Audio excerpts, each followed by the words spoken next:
Саламатсызбы, кош келиңиз биздин студияга. Айтсаңыз, бул Кыргызстан тараптан Британиянын королевасы Елизаветанын дүйнөдөн кайтышына карата кандай реакция болду?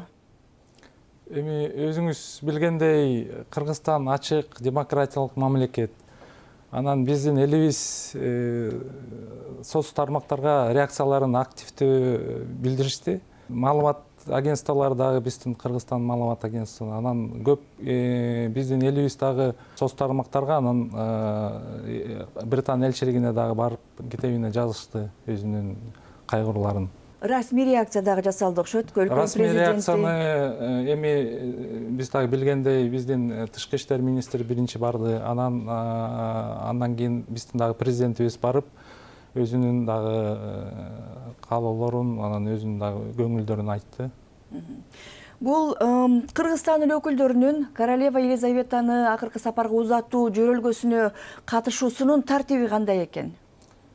Эми 8 сентябрдан баштап 10 күн биякта Лондон Бридж деген бир программасы, ошо акыркы сапарга узатуу королеванын. Анан ошого Кыргызстан жактан биздин кабинет министринин төрагасынын орун басары Эдил Байсалов биздин кыргыз делегацияны башчысы болуп катышат. Эми королева Елизаветаны бүтүндөй дүйнө билчү.